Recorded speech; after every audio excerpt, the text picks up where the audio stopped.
Welcome to Clear Eyes, Full Hearts, a podcast presentation of Black Barrel Media and Ritual Productions. This is an episode-by-episode look at the award-winning TV show Friday Night Lights, created by Peter Berg. I'm Stacey Orstano. I played Mindy Colette Riggins. And I'm Derek Phillips, and I played Billy Riggins. The assumption is that you, our listeners, have already watched the show. But if you haven't already, go watch Friday Night Lights, which is currently streaming on Peacock TV because there will be spoilers in our podcast. And if you would like to support our show, please head over to our new YouTube channel, Clear Eyes, Full Hearts. Right now, we're releasing new episodes of the podcast every other week. That's right. We recap all your favorite episodes, chat with some amazing guests, and answer your questions. Email us what you want to know at cleareyesfullheartspod@gmail.com. Today, we're here, guys. Season 4, Episode 1, East of Dillon. It was written by Jason Katims and directed by Peter Berg. The NBC synopsis says, Coach Taylor wonders how low his fortunes can sink as he struggles to pull the new East Dillon Lions team together, and Tammy navigates the new politics at West of Dillon. Executive producer and showrunner Jason Katims will join us later in the episode. But before we chat with Jason, we're going to discuss this episode's highlights.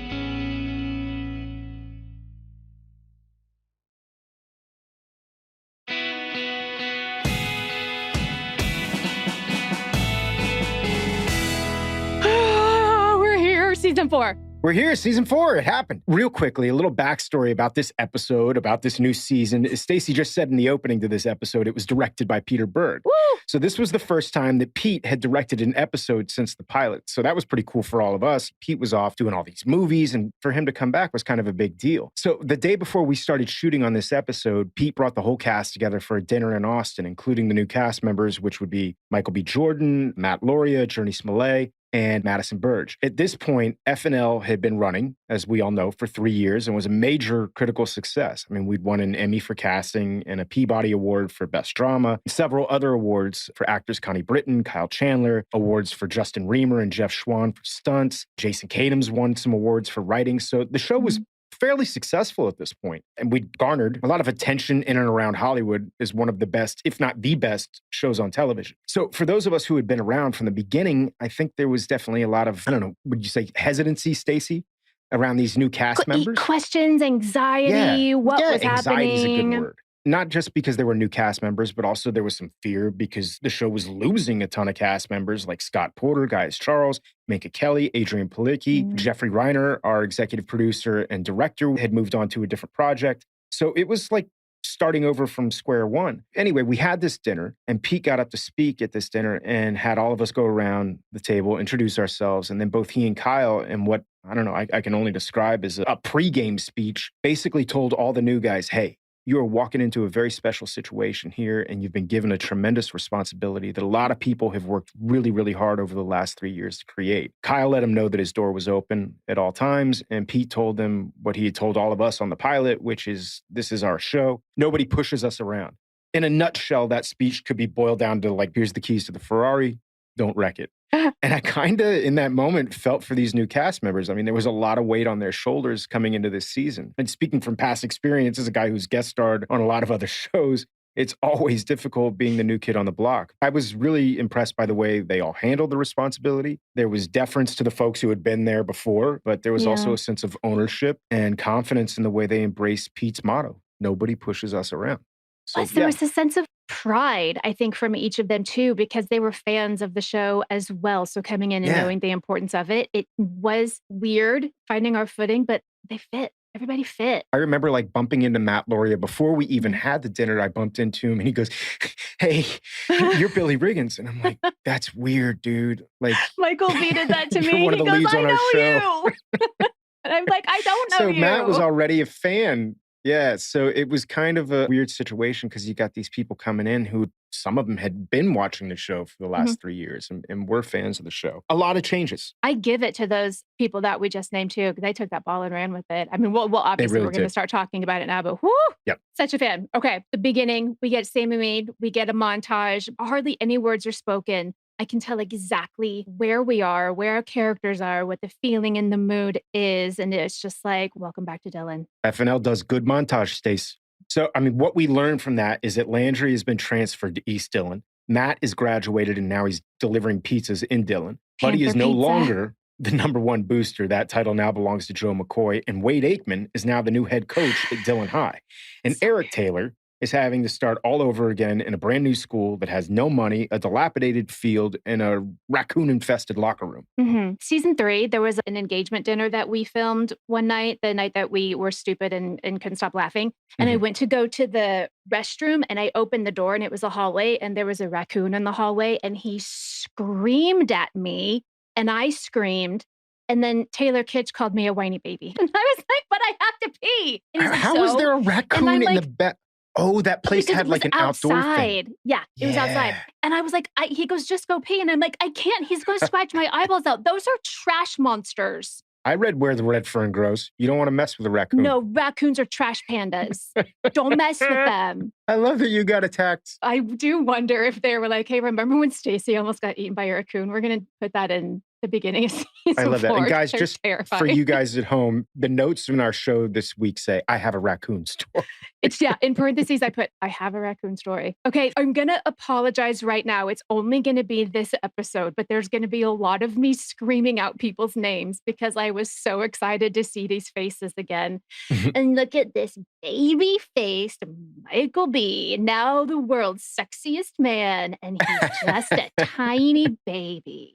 Little side note, I don't even know if you know this, Stacey, but I think it was As the World Turns or All My Children, one of those soap operas back in the yeah, day. he was on with you, right? Yeah, I had done a soap opera back in the day, like small part, but Mike was one of the leads on like All My Children or something like that. Did you watch The Wire? Of course. Yeah. Yeah.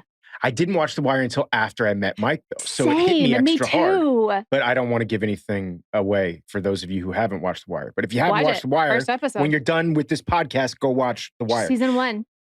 It's brilliant. So But anyway, I was on set this first day that Mike had when he's running from the police, that scene. They shot that in an alleyway that happened to be right down the street from Riggins Riggs. And we were shooting a scene in Riggins Riggs that day as well. I remember seeing that scene and I remember having hesitancy and as you said, a little anxiety about all these new cast members. And I watched that scene and I went, oh, this guy's good. the intensity, it's so good. So I was like, okay, check that guy off. He's not going to be a problem. I think he's going to be fun. Like I was the producer on set or something. You're like, Mike's fine, moving on to Matt. This guy's all right. Let's see what this Matt Lauria guy's got. Let's see what this Journey Smollett chick can do. Even though she's been working since she was 2. Yeah, she started working when I was 12 years old. We'll talk about Eve's Bayou sometime, one of my favorite movies. Yeah. Starting off with a bang. I usually skip over the credits. I'm not going to lie. I didn't this time specifically to see how different it was. And I was thinking about the people who were watching this for the first time when it came out, like either DirecTV or NBC, and how weird that must have felt, or jarring, with new names and new like montagey faces. I mean, there's a lot of stuff about this season I think that's just jarring. It's just different. It's a different show. It's a new show. It is jarring, and I see how it will be jarring, but it feels so familiar to me because this is when I became more a part of the cast. So I have the opposite feeling of what I'm sure first-time watchers had of me watching it now. Jarring is maybe not the right word because I do think that it's a smooth transition into this season. Yeah, But it it's is so like, weird. wow, everything is completely and totally different. Yeah. But it's not like everything's different and I hate it. It's like everything's different. Everything's different for Coach. So we're following Coach's journey. Yeah, I think that's what it is that we're living it through Coach's shoes, you know? Yeah. He came from this prestigious high school with this pedigree, and now it's all new. It's all different, you know? I think that is what it is. But I love the journey. I do. This is one of my favorite seasons of the show. We'll see. I know a little bit. Okay, it seems that college and Riggins are not a fit. I love books and reading and throwing the books out of the truck. I'm not gonna lie, it hurt my soul a little bit. It hurt my soul. And it also is a person who had to pay for those books when I was in college. It just, So much money. oh, it's a lot of money. That's a lot of money out the window. Like it's Literally. symbolic though. Like I get he really doesn't want to do that. Yeah. Great. Moving on. This is such a tiny thing. And I remember thinking it while we were filming that scene at our dinner table. I don't even know how to explain it, but it's like the way a Southern lower middle class family would set their dinner table. That's the way we did it at my house. And it's a stupid, silly thing of like, we would have a salad and we would have 3-4 different plastic salad dressings on the table. And then I would go later to my friends who like live East Coast or West Coast, and they have like a wooden salad bowl and one dressing that they homemade together. And it was so much fancier. And I'm like, no, our art department knows that like this is what this family would do at this table. And I remember it was like tater tots and something else. And I was like, yes, absolutely. That's what Mindy would make for these guys. Yeah. I also love that the art department came in, they repainted the walls, they hung up Mhm. some drapes, and it's kind of like the Riggins house is getting a little feminine touch. Mindy went in and did some stuff. Yeah, but you can also tell that there's a lot of tension now between Tim and Billy because Tim's all of a sudden back in town and is like thinking he's going to stay at the Riggins You house. It's don't like, say a word in that yeah, scene. I yeah. forgot that. You had some feelings. There was some eyeball acting going on. There was good eyeball acting. Good eyeball acting. I am going to call him Sears Coach. I completely forgot about Russell DeGrazer. So funny. I cannot believe I completely forgot about this character. He's giving me like tiny stalker vibes here that I Yeah. super love. He's a great guy, too. I got He's the so opportunity in the fun. 5th season when I became a coach, spoiler alert, to work with Russell a lot. We had a great time and a great rapport on set. And he God, really he's is funny. fantastic in this part. Somehow to me, when the Panther Pizza Matt bus was pulling up to the McCoy house, it looked like 8 times bigger than it did last season. I wonder if they like added an east wing onto it. Like it looked massive. It did look huge, didn't it? And you said 8 times bigger. And I think JD McCoy is like 8 times bigger a jerk this season. Is that even Yeah, a he's thing? Can you be a 8 times bigger a punk. jerk? He's a real punk. But you got to think that some of that is probably because of the abuse that he gets from his dad at home. Hurt people, right? And with Saracen gone, he's the big cheese now, I Yeah. guess. Or he Yeah. thinks he is. Ooh, I don't like Mm. it. That whole family. Ugh, I Oof. don't like it. Oof. And then we go to the field for, I think, our first practice. And I'm going to tell you that I love Sears Coach. I love Taylor having a yes man. Something Yeah. about his enthusiasm and like repeating every word that Coach said. I was out loud, like giggling. He's great. I love Russell. I wish he worked more. I don't know why he doesn't work more. He does some theater work. Okay, good. Again, me just shouting out babyface Matt Lauria. They're Mhm. so young. I love him so much. Matt's good people. We're going to have him on the show soon, but he's good people. What are you doing to Tim Riggins in our puke-colored nursery? It's not puke, it's mustard, and I'm teaching him about personal responsibility with my fists.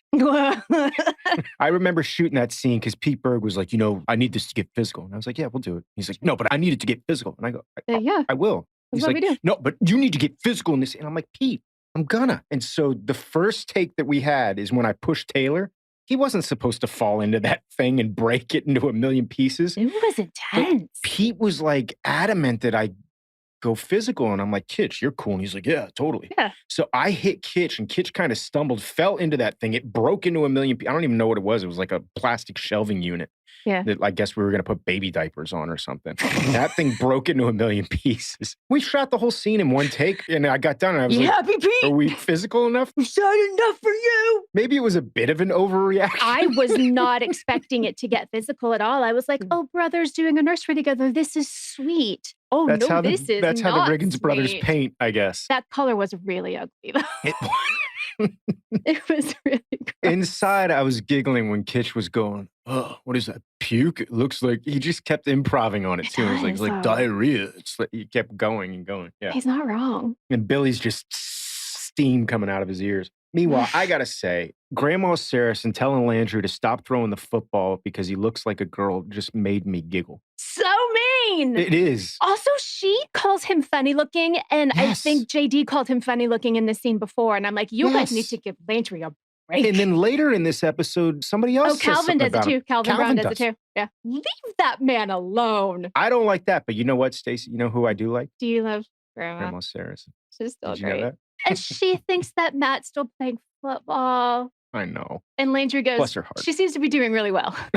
Yes. Fantastic. Great comeback. I'm sorry, guys. It's only going to happen this episode, I think. But Alicia Witt, like, what a get for our show. I've been a fan of hers for a bajillion years as an actress, as a musician. I adore her. And she like fits in really well in our small Texas town. She does. I think it's a perfect match for her to hook up with Tim in her first episode. Oh, boy. Oh, brother. Again, calling out people I love. We just talked about Calvin Brown, number 23 on the East Dillon Lions, is an actor named Ernest James. And you guys, Ernest is the sweetest, most like Zen, joyful person you could meet. He like makes you feel really calm when you're around him, and he plays a real good baddie. He really does. This coach, this get out of my house coach, I think we've seen him get angry, but I've never seen him topple over that line. This is a coach that I don't know. Yeah. I mean, I remember him getting angry at Smash a couple of times, but it was more to like kind of put Smash in its place. Yeah, it had meaning. Yeah, this felt more like territorial, his livelihood being threatened. Maybe he needed to, though, like pee in the locker room. Yeah. Yeah, but I was like, this is my house. If you're not going to be part of my team, get out now. Yeah. I need to know now. I'm not going to waste my time on you. I think Coach looks at his team as family. And so to have that kind of disruption, people not buying in, get the hell out. Because I can only move forward if you're on board. This task is like insurmountable. I know who they become. I don't know the journey of how they get there. It seems an impossible task to me at this point, at the beginning of season 4. Oh, man. Again, shouting out Madison Burge, who plays Becky. I don't think I knew she came in this early. She somehow knows a lot about Tim Riggins, and she doesn't even go. I think she goes to East Dillon, right? She doesn't even go to West Dillon, but she I'm assuming went to Dillon when he was there, and he was a legend. What's it like being the guy who used to be Tim Riggins? It's like, oh God. Yeah, that's tough. But I mean, that is the fact for a lot of these guys who play high school football is, I mean, they were the big dog on campus and now all of a sudden they got nothing. I think we'll explore a little bit of that with Tim this season. I mean, I think we've seen a little bit of that with Billy, but we'll definitely get to see a little bit more of that with Tim. Like, who is he if he's not playing football? In the locker room scenes and on the field, I could see Tinker, but no one had said his name until Coach. There was something at the end. He was like, "You got that, Tinker?" And I was like, yeah, that's it. This is the episode where they were lining up to get on the bus, the players, and Pete Berg just pulls LaMarcus Tinker out of the line and like fell in love with his look and his vibe and made him a character and gave him lines. I mean, yeah, he was an extra when he started out, and Pete Berg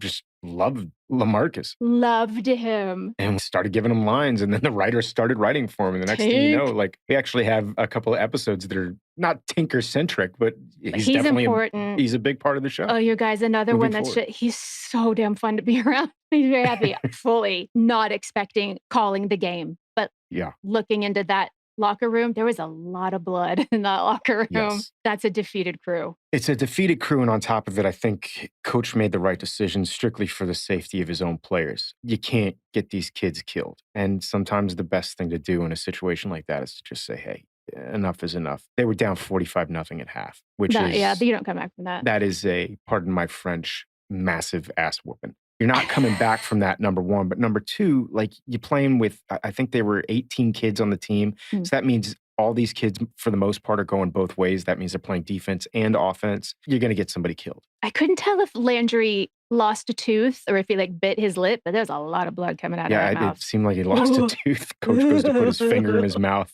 And you got to assume that Kyle Chandler just put his finger in Jesse's mouth. Because not Jesse asking backed permission. away like, oh, what are you doing?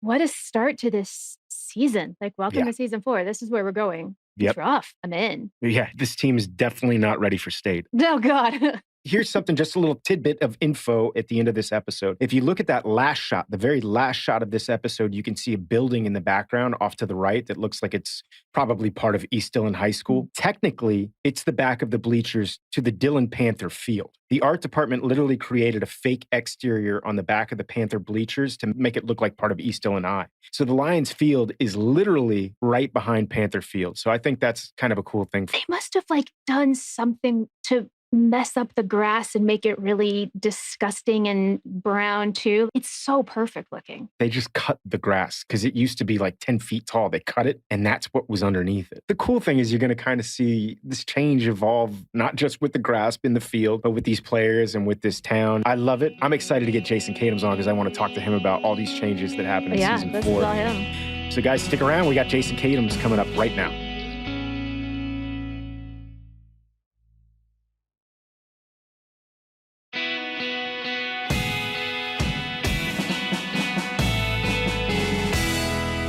We are thrilled to have Emmy winner, executive producer, and showrunner of Friday Night Lights, Jason Katims, with us on the show today. Outside of FNL, you would recognize Katims' work on a host of television shows. Jason was a writer on the critically acclaimed My So-Called Life, starring Claire Danes and Jared Leto. He was also executive producer and writer on the hit TV show Boston Public, as well as The Path, Pepper Dennis, Almost Family, and the creator and executive producer of About a Boy, Rise, As We See It, and of course, the award-winning NBC hit show Parenthood. Jason, thank you so much for taking the time to join us today. I appreciate it. Billy, Mindy, It's us. Is it okay? Can I call you Billy and Mindy? Of course. Where we are in the show, we just got married. I'm a real Riggins now. What? You're a real Riggins? This is true. This is true. Right off the top, here's my first question. You're a Jewish baseball fan who was born and raised in New York City. How the hell did you wind up being the showrunner / head writer of a football show set in a small town in Texas that's predominantly about Christians? I thought you said this wasn't going to be a gotcha interview. We start off right away. I'm starting out, I'm punching low. Here we go. You really moved right in on the Jew thing right away. I'm half Jewish. I can get away with it, right? Together, Derek and I make a whole Jew. It's fine. It's true. Stacey and I make a full Jew. It's such a great question because I really was not thinking that, when I first heard about the show, I wasn't thinking this was a show for me for all those reasons. I'm a baseball guy, not a football guy. Grew up in Brooklyn, never really been to Texas. Maybe I passed through a couple of times. Wasn't really the small town experience was not my thing. And then what I found was when I read the book, I watched the show, I watched the movie, I went to Austin, I went to Texas. I just fell deeply in love with it. I really feel like that's one of the things about Friday Night Lights, because people talk about it being about, obviously high school football, talk about Texas and small town and all that stuff. But it's really such an American story, Yeah. And I felt like before Friday Night Lights, you were really hard pressed to find a television show that really represented Americans and America, sort of almost embedded in sort of scripted television. There was a sort of sense of fantasy and sort of privilege, And what was so amazing about this world was it was a world that was, really honoring these people and this culture and wasn't trying to make it look like anything other than what it really was. So I was super into that. That was about my desire to do it. Then it was well, how did I do it? And how did I get over my sort of being so intimidated about entering a world that really wasn't my world? First of all, it's kind of we forget that's what writers do. If writers didn't do that, we wouldn't have Friday Night Lights because Buzz Bissinger went to Odessa, Texas, and he embedded in that place and learned about it and wrote about it. It wasn't his world. He discovered it and found it. That's why we're having this conversation today, because it's what he did. And it's kind of what writers do. And I have one story about, when I sort of signed on to do it, I went to the upfronts. Very soon after I signed on to do the show, I went to the upfronts in New York. And here is this beloved property, Friday Night Lights, and this beloved movie. And it was sort of on me to not f it up, basically. I had to go to New York and basically shake hands and say, oh yeah, I'm excited. Before I really found my own voice and how to tell the story, I hadn't gotten to that yet, but I had to go right away. And there were suddenly all these people, there were all these expectations on me. And literally there was an executive who pulled me aside and said, Jason, are you ready for this? Are you going to do this? In that moment, I realized this was my way in, because it's exactly what Coach Taylor was going through. Coach Taylor was coming to this new town and this new team with the expectations of a state championship. First game, his quarterback gets paralyzed. The franchise is gone, but the expectations don't go away. That was sort of my writer's way in. I had all these expectations on me to deliver on this sort of beloved property, but tell the story in a new way as a television show, which obviously is very, very different than a movie or the book. It has completely different requirements of how to tell that story, how to tell a story that would go on for hopefully seasons. But that was my initial way into this. Yeah. So I could write knowing what it was like for Coach to come into this place and have to deal with, walk into Matt Saracen's house in the second episode and see who this punk is and do it and have the Buddy Garrys of the world and all these people. And then the Tim Riggins, this guy who's more interested in anything else other than football. That was sort of my way to enter this world and find my footing. How did it come to you? Did you know Pete Berg before? Had you worked together? How was it? So what happened was the way that it happened was I was walking on, this is really the way that happened. I was walking on the lot at 20th Century Fox, walking from the writer's room to the editing room. And I ran into David Nevins. Yeah. Who was our kind of wonderful, at the time he was at American Television, and he was our wonderful executive who was with the show for the run of the show. I ran into him and I knew him a little bit and liked him a lot. He asked me what I was doing and I was I had just finished a long sort of overall deal at 20th and I was thinking I'm going to spend the next year sort of not taking a writing job. I was going to basically just spend the time to focus on what I wanted to do next. He said, hey, Jason, are you into football? I said, no, not really. Have you ever read Friday Night Lights or seen the movie? I was like, nope. I was being honest. I was like, I wasn't looking for a job, I was looking for it off. So I wasn't like trying to impress him or whatever. I was like, no, what I was thinking is that's not really for me. And then of course I sort of started to see what this was, and I read the book and I saw the movie and I met Pete and I understood like how incredibly special this was. That's how I got involved. It was really like, it started with this like random meeting with David Nevins. Then I met Pete and Sarah Aubrey and all those folks. And then next thing I knew, I was flying with Pete to Austin. And he was like taking me around. This is before we started shooting. And he took me around to all the high schools in the area and met the coaches and met the players and sort of got the feel for that world, ate a lot of good barbecue. And also, this was a little later, but then we also did like a deep dive into what Jason Street was going through. So we met with that was another thing that we did sort of early on. I did that with Jeff Reiner, actually, where we met with a lot of people who had spinal injuries who were, going through rehab. And that was another part of my sort of entry into the world. And I remember because it was so good, it was so good. And I was like, I needed to make sure this was something I was going to be able to come in and I was going to be given the tools that I needed to like hopefully make the show really good. And I had two questions that were like deal breaker questions. And the first question was, will we be able to shoot the series in Texas?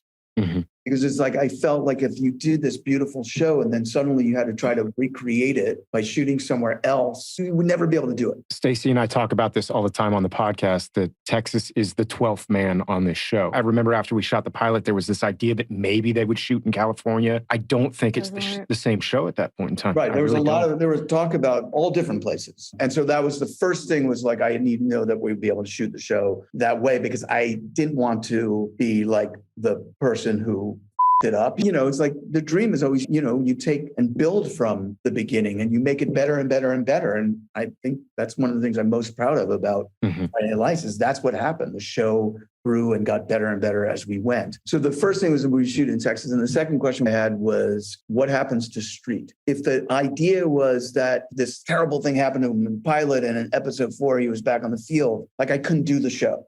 Yeah. Like if this was going to be about a spinal cord injury and this was going to be about the story of the show, we had to really tell that story the way it would really happen. And it went really against, if you remember, it was NBC. Like if you looked at the shows on NBC at that time, this felt like it would have been on HBO or something like that. Absolutely.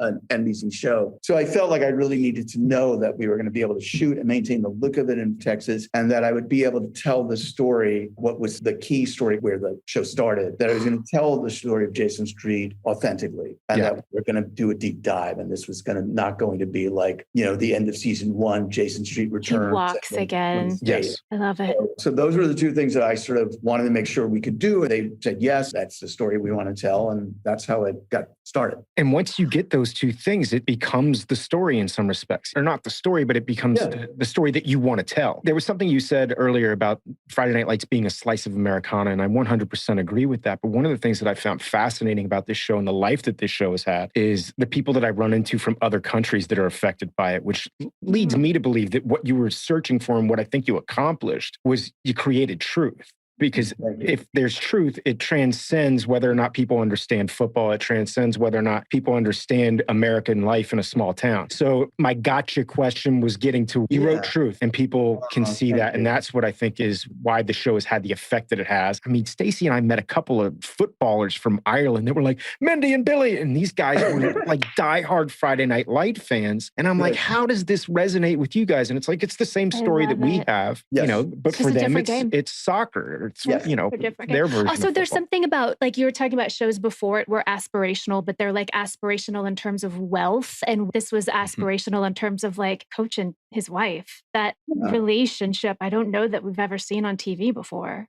Yeah. That relationship, but also every family in that show, if you look at those two brothers, the Riggins brothers, or the Colette family, or the Saracen and his grandma. Yeah. You look at these families and you see America. You see like, it's not all like Leave It to Beaver.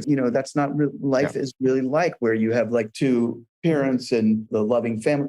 Everybody's dealing with a lot of complicated stuff. I think everybody could find oh, yeah, that's me. That's my And story. it was raw. That was something I wanted to talk to you about because this is something Stacey and I have obviously discussed ad nauseum on this show, that Peter Berg has a very unique shooting style. One of those things in particular is the fact that actors are allowed a freedom to improv. So as a writer, when you coming on board, knowing that that was going to be the case, how do you go into that? Because me personally, if I was a writer, I'd be like, no, you say the lines that I wrote. That's not what I wrote. Yeah, there's a little bit of sacrificing of ego there, I think, in the process. So that's got to be a balancing act, I would imagine.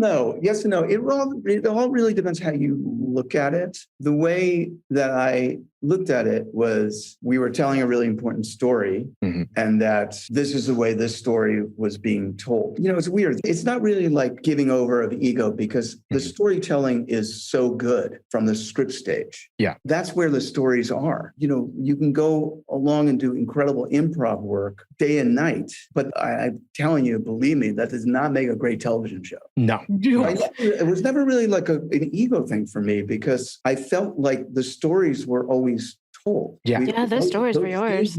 Those scenes were always there. As Stacey and I have always said on this, the story was written. It's not that we never came in as actors and created story with an improv. There was an improv, maybe, something happened on set. And on a lot of shows, you would just ignore that little happy accident and keep moving, or you would reshoot a scene. But then there were times on set on Friday Night Lights, there was an instance where Kyle stepped in dog poop. I remember this. And it was at the Riggins house as he was walking up. And it was like, keep it.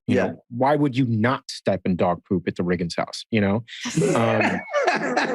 There's those little happy accidents, but it never changed the outcome of the scene. But on a lot of shows, it's like, no, there's 3 commas there. Hit those commas. Well, yeah, that is true. And there's nothing wrong with that. Every show is different. Every show is its own thing and its own culture and has its own demands and whatever. In this particular show, what was done so beautifully was capturing life. And part of that was the freedom that the actors had. And it wasn't just the freedom of language. No, it was freedom of blocking and everything else. Freedom of movement.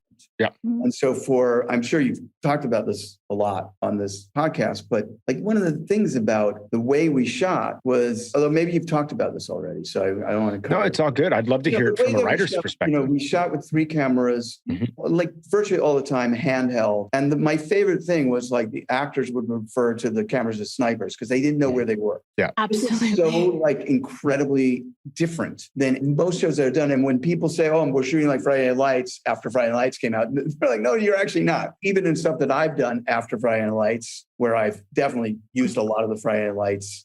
Parenthood, because I got to do an episode of Parenthood for you years later. Yes. And you guys utilized a lot of the shooting techniques. A lot of it. But the thing about, and for Parenthood, we probably went as far as anything I've done. At the time, we got really comfortable because when some of our directors were directing who were really familiar, they would go without rehearsal and all that. But that was the thing about Friday Night Lights that was so amazing, is that there were no rehearsals ahead of time. Yeah. And the directors and camera operators were finding the scene as the actors were, and it came together. There was a magic to that was so amazing. So much of the show was discovered in that way. And then the other part of it was, editing, because what would happen is, you would have these scenes, and the scenes, because there was so much improv and whatever, would expand. It would expand. And so you had to be comfortable with that. And I was comfortable with that. The editors I probably killed a couple of editors in the process. But supervisors and editors, maybe not so much. Right, because because editing again became very much, and editing really is. I always talk about editing as the great secret of television, because editing is really writing. So editing is, you're coming back and shaping things. Like cuts would come in 70-minute cuts. Yeah, and the show needed to be 45. And that would be like normal. And that would be a 70-minute cut would come to me. So that's after the editor and director had dealt with. There was a lot of shaping that was done. But honestly, it led to, how great it was, because you were able to really streamline it. The other thing about the show that was so great was the show had more storylines and characters at play than anything I've ever done. You know, and I've done Parenthood had a lot of characters and a lot of stories. But Friday Night Lights, you can contain so many things. And I think that was what made the show so powerful. Also, when we shot the show, because we shot in Texas and because we shot 3 cameras, we shot in a very guerrilla kind of way. It's such a beautiful show. You wouldn't know how fast we shot, you know, and therefore how many scenes we could shoot in a day. And also being in Texas, you know, it's not like shooting in LA or New York where it's like anytime you want to move the trucks, it's like a half a day just to like back up a truck and move it 3 blocks. In Austin, it was just definitely by far the most exciting from a production and producing standpoint, the most exciting thing I've ever done. Our crew was crazy, like how quickly they moved. It was like, So I remember like shooting one of the episodes I directed. You know, I showed up at set, you know, we had like a 8 a.m. call. And like before I even got there, they were setting up, it was a driving by the shot with the camera out to get one of those moving, you know, shots. Yeah, just like a second unit shot or? Yeah. The call was 8 o'clock and the first shot was 8:01. Never, ever would happen. You know, put it in the books. 8:01, first shot done, wrapped. There were numerous days on that show where my call time would be like 10 a.m. and I'd get a phone call at like 9 and they're like, hey, we're moving really fast. Can you come in early? And you're like, yeah. That's the only show I've worked on where that's happened. Right. So that's great for so many reasons. But I wanted to talk about one of the reasons why it was so great. One of the reasons why it was so great was, you know, a million reasons it was so great. But one of the things that was so great about it is, you know, we never built a set on Friday Night Lights. Only thing that we had close to a set was we had the field and the stadium, the house, you know. But that was obviously real places that we had and we owned. But we never built anything. And so that means everything was practical. And that was one of the things that was such a beautiful thing about the show. Like people would say to me, like, you know, one of the early episodes we did, a scene we did in Smash's house, and they were like, oh my God, I love that shot through the window, through the, you know, door window. I was like, well, there's no room to put the camera. Put a camera, you know, that was the only place we could put a camera. Like we had to shoot through the window. And as an actor, I mean, it was like even walking into the Riggins house, it was an all factory nightmare. So you'd walk in there and you'd be like, okay, it feels like I am in a gross lived-in place. Right. You know? Yeah, exactly. They do all your prep work for you. Exactly. Okay, I am now Billy Riggins. Yeah, theater of the senses, 100%. Yeah, it smells like crap. It looks like crap. It feels like crap. Yeah, I'm home. Exactly. But one of the things I want to say, this is one of the fringe benefits that you would never really kind of know, you know, about that, which is that because we didn't build anything and because we moved so quickly, we weren't tied to our sets. So normally when you do a show, you build certain sets and they always try to move you into those stages. What are you going to build? Well, on Friday Nights, we would build the Taylor house. You know, we build the field house. Yeah. We build a couple of swing sets. And then you'd be like, oh, we got to shoot there. You know, we built the sets. You know, shoot. Yeah. You would have built the high school, at least a couple of hallways, you know. Right. Yeah. But because we didn't do that, it did not necessitate us shooting anywhere. Wherever we were going to shoot, we're going to shoot. So I'll tell you like one benefit of that. So one of the stories I always talk about doing the show is Tyra Collette, because to me, it's one of the big triumphs that I'm most proud of, that character and her journey. Because in the pilot episode, nobody knew who Tyra Collette was. These are all questions I had for you, actually, specifically about Tyra, about all these characters that were essentially stereotypes that you guys fleshed out and made 3-dimensional. So Tyra was like a hot girl. She was the hot girl in town. That's who she was, you know, flirting with Smash. I mean, lovely and charming, but not like, who was she? And no idea. Yeah. And then we, in the room, you know, writer's room, you know, trying to figure it out because, you know, you can't have a game in every episode, right? There's only so many times the Panthers can win or lose in the last seconds. There's only so many variations on that theme. And we also didn't have the budget to shoot those big games every episode. So, you know, basically the show was going to be about these characters, about these people, not really about football. I mean, obviously football was the engine. Football was beautiful. It was mythic. It was great. But this was a story about these people, right? So we had to know who they were. And so with Tyra, like, I didn't really know who she was, you know? And then we started to think about her in the writer's room and started to come up with like, you know, the idea of her mom and her sister and, where she came from and where she lived and all this stuff. It was like exciting, but I was still trying to figure it out. And then we shot that house, the Colette house, with Mindy and Angela and Tyra. And it was this incredible location out. So good. Such a beautiful house outside of Austin. So far. And it was just so perfect. And then you had Angela and, this family. And I remember I watched that scene, that first scene that you guys did together. And I was like, oh, I know who Tyra is. Literally, it was like, that's how I understood. I understood everything. I understood the beauty of that family, the idea of why it was hard for Tyra to manifest, become something different than what the world expected her to be. Yeah. And I saw both the beauty of that family and, it's also and tragic. humor and all that stuff, but then also the challenges of being, a girl in that family. Dana and I always said our place was to show Tyra what she didn't want to become. Yes. So that was and did our job. Because there was beauty. I guess what I'm saying is we had so many stories going. In another show, you just wouldn't be able to go into Tyra's house. And we went into everybody's house. Yeah.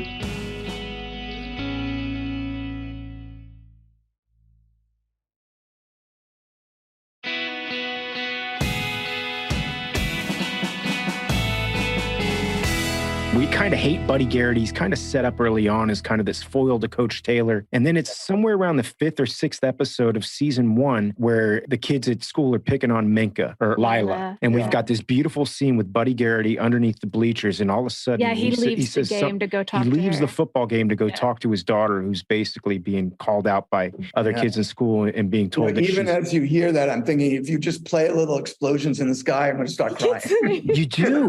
But you also start to love Buddy.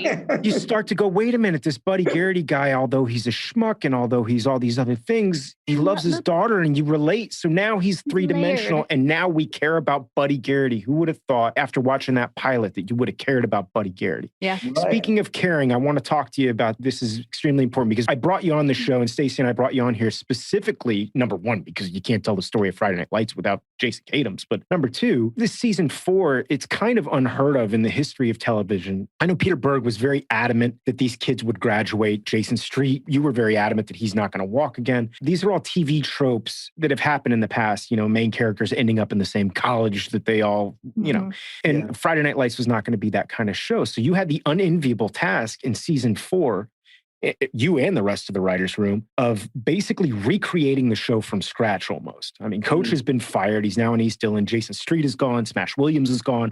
Tyra Collette is gone. Lila Garrity's gone. Riggins and Saracen have graduated and are no longer connected to the football team. And Julie and Tammy are still at Dillon High, separated from Coach. So what were you and the rest of the writers' room thinking as you broke story on these final episodes in season 3, leading into season 4? Were you as panicked as I was that the show was going to fall apart? Yeah. Because as I said before, I mean, this isn't the first time in the history of television that there's been a major shakeup midway through a show, but it is, to the best of my knowledge, one of the only times in the history of television where it was actually pulled off. Well, yes, I was terrified. Absolutely. Good, because I was too. Also, it was at a different time in television. I think it's become more common in TV to make some major moves like that and make changes. I came from a place where television, it was all about the same people in the same. And as you said before, we spent $100,000 on this set. We're going to shoot it. We're paying this actor $50,000 an episode. We're going to use them in every episode. Yeah.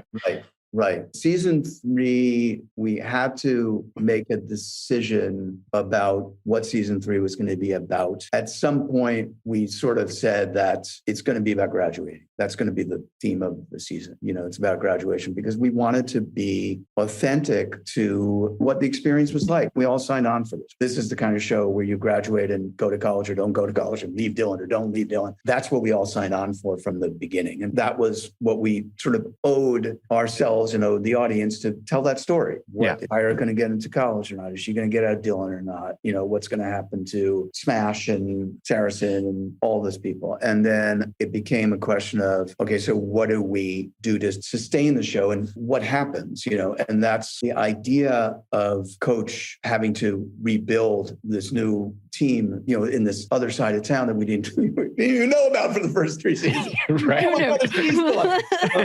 The idea came from that, and that we realized we were going to have to sort of rebuild and introduce a new team and these new guys. And we wanted to do that in a way where you weren't going to say, oh, there's the new street. Yeah, there's the Riggins. Yeah. That's why we wanted to make it a completely different place and different world so that it felt like people were dealing with different stuff than this. So the Michael B. Jordan was dealing with different stuff than what Saracen was dealing with. Yeah. Not less or not more, but it was different. That was the idea behind it. And I didn't know it would work. And I had this experience because I was like, I love the Panthers. I just love the Panthers. And how am I going to not love the Panthers?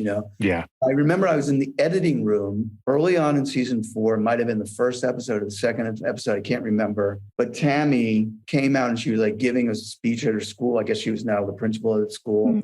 And she was giving a speech at the school, or maybe it was like a pep rally or whatever. And she came out and she got booed off the stage because everyone was mad at Coach for leaving, And so they booed Tammy Taylor. And when they booed Tammy Taylor, I was like, the Panthers. I was like telling you, that was it. You know what I mean? All those years I didn't just watch the show. I did the show. I lived it. I lived it every day and every night for 3 years. And all it took was that what you with Tammy Taylor. You're done. Man, you got Shady McCoy there now. I'm done with you. Yeah. But it was that quick too. I remember specifically, like, you guys did such a wonderful job of introducing these characters, but not beating us over the head with their new storylines. Yeah, like I remember like you're saying, it's specifically. not, this is the new Riggins and this is the new fall in love with this guy. Like slow. But I remember it was like somewhere around like the 4th or 5th episode. And so spoiler alert to everyone who's listening to this podcast, but like me, somewhere around the 4th or 5th episode, there was a scene with Michael B. Jordan and his mom. And I was bawling my eyes out watching it. And I was like, when did I start to care about this character? It was so subtle. You guys just slowly started telling us these stories, but you didn't just, you didn't get rid of Riggins and everybody else in the process. You just started peppering in more and more of their story. And by the end of it, I cared just as much about Vince and all these characters. I mean, I love these characters. Yes, we were lucky to get these wonderful actors too. Yes. Angela. Yeah, Angela and Chris. Journey and Madison and Matt and all of them. Michael It's just a testament to the writing too, that to take it from one high school we were so in love with to another high school, then like everybody came along the journey. I don't remember any audiences being like, I'm done. It should end it at season 3. Like, nope. No. I care more. Season 4 is one of my favorite seasons of the show for personal reasons because I had a lot of material in it, but it was also just in general. I just think it's such a compliment to you guys as writers and what you were capable of doing to turn this show on its ear in this moment. And it's really fascinating for me to go back and watch because obviously as an actor in season 3, when I was living it, I didn't know when you guys were talking about redistricting what that was going to mean.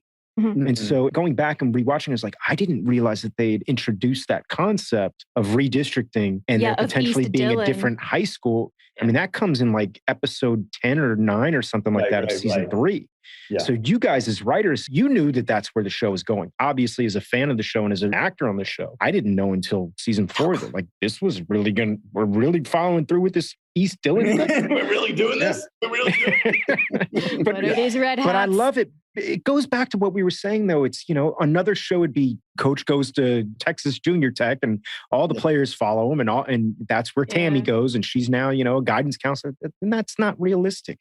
Saved by the college years. Yeah, it's Peach Pit After Dark, I always say, to use the 90210 reference. Yeah, you guys just did a wonderful job of making that transition. I do have this is a completely sidebar selfish question, and you don't have to name names, and you also don't have to answer the question. Are there times that actors come to you and pitch you just terrible story ideas? Do actors come and pitch ideas? They're terrible.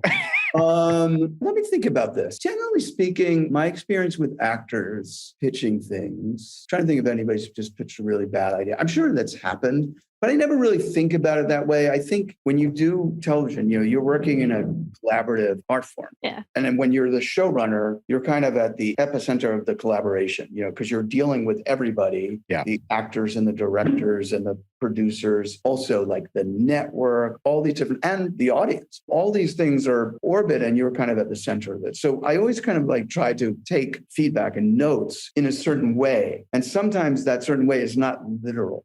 In other words, if somebody is giving you a note, or I should say like a pitch for something that this character can do, it might be like this idea is not going to be something I could write, but this actor is feeling this for a certain reason. This actor is feeling this because it's like, there's more of my story to tell. There's something about the way the story is being told that I feel like there's more for me to do, and I want to do that. So that's the way I kind of experience it. Look, you can't please all the people all the time. Sometimes actors wish they could do more, wish they could do something different, and you can't accommodate that. But a lot of times you can. And when you start out, you can sort of be a little defensive. After all, you write these things and you spill your blood and guts, and they're not just like random things. You're mining all the stuff from your life. It's deeply personal, even though I'm writing about, as we said, not my experiences. I didn't grow up in Texas and Dillon and play football, but you're mining all your life and your personal stories. That's the only way to do it. There's a certain like defense mechanism you have if somebody says they want it to be something different. What I've learned is that I really want to listen, when people have thoughts, because it doesn't necessarily take away from the script or the show or anything from it, but there might be an opportunity there to take something further in a different direction. But I think you wanted like a more fun answer. No, you know what? I love you and Jeffrey Reiner too. You and Jeffrey Reiner both. There's like an innate love of actors that you guys have that I like. And that does not always happen all the time because we are impossible, first of all. But second of all, that's not necessarily the way that it works, but that it's always just like comes from a place of love of the process and of actors and of the whole storytelling. No, absolutely. And your answer may not be sexy, but it's exactly why I think this show worked the way that it did, because there wasn't ego. The ego was dead at the door. If you got actors constantly bothering you, I know for me personally, I'd probably be like, screw you. But I think that your mentality of it is, hey, look, I'm going to listen. I'm going to take it in. There wasn't ego being sacrificed in the process. And that's why I think the show survived. And I think that's a testament to you. Early on, I did a show early on in my career. And I got so many notes, network notes on the show. Never in my life before or since I get so many notes. It was almost like, wow, it's like, I can't believe they have all this stuff to say, And at some point I was thinking, how do I deal with this? Because I was not like, now I have the right to say, like, I disagree if I disagree. But at the time, you're a young showrunner and you're like, any show, this could be your last show. I came up with this way of addressing it for myself, which is that there are no bad notes. There are only bad rewrites. In other words, the notes that you get are the notes that you get. What you do with them is up to you. And so like, I basically was like, I'm not going to like write anything that lessens what the story is. I'm going to make it better. And my job is to filter through all this feedback that I'm getting and figure out how to make something work better. There are really great writers who can't really be showrunners. I really do think you need to have this gene in a way of being able to say like, look, I'm going to approach this as we're in a collaborative art form. It's all about like trying to be able to like sort of take in what people are saying and process it and figure out a way to address it, but still like, holding to your vision of the show, because somebody has to provide clarity. Especially on a show like Friday Night Lights, where it's a wild ride. You've got like 30 characters that we're following and 8 storylines in an episode. And you've got people like improvising and all this stuff is going on. And you need to be the person who's steering that ship. Really quickly for our audience, if you had to describe what a showrunner is to somebody who's not in television, what would you say? Right. So a showrunner in television is the person who basically runs the show. More often than not, it's the writer. Sometimes it's not the writer now, but usually it's the person who either has written the pilot or takes on the show and goes through sort of every aspect of it, from the writing of the episodes to casting, to working with directors, working with production designers and casting directors, editors, and also typically will be the main interface with the studio and the network. You'll also be dealing with things like making sure the show is on budget. The line producer is the person who's actually doing that. But ultimately, the show is relying on the showrunner making a show that's producible. Yeah. So Basically in charge of everything. you oversee everything. Unfortunately for my family, you're the first to arrive and the last to leave. You're there at the very beginning, coming up with, often it's a pitch, and then you're there the last mix when you're mixing the final episode. So it's a long run. When you talk about like notes and actors pitching things and studios pitching, networks pitching things, that's the true test for a showrunner, is how to hold it all, because it's like sometimes you're just exhausted.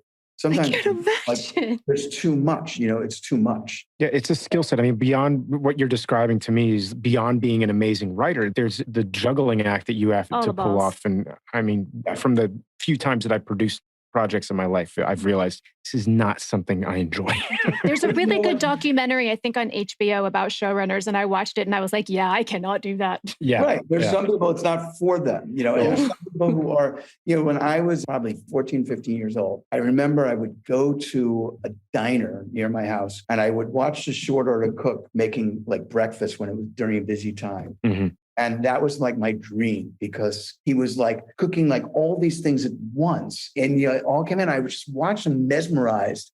And at one point after I became a showrunner, Kathy, my wife, said to me, "Jason, you got your dream."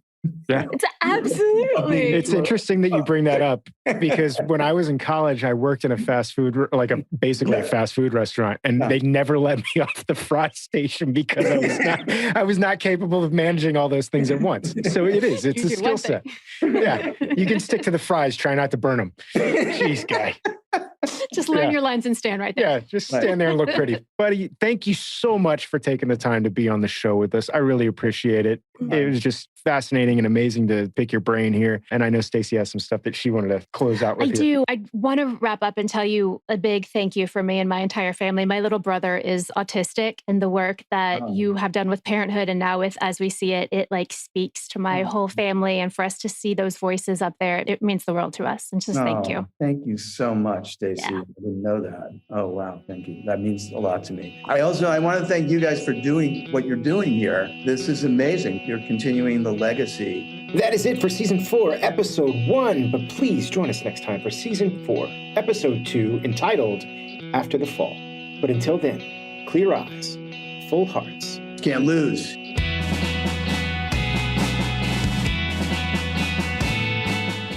Clear Eyes, Full Hearts is a podcast presentation of Black Barrel Media and Ritual Productions. Executive producers are Stacey Oristano and Derek Phillips, Chris and Mindy Wimmer for Black Barrel Media, and Steve Walters for Ritual Productions. Our producer is Miranda Parham. Send your questions to cleareyesfullheartspod@gmail.com.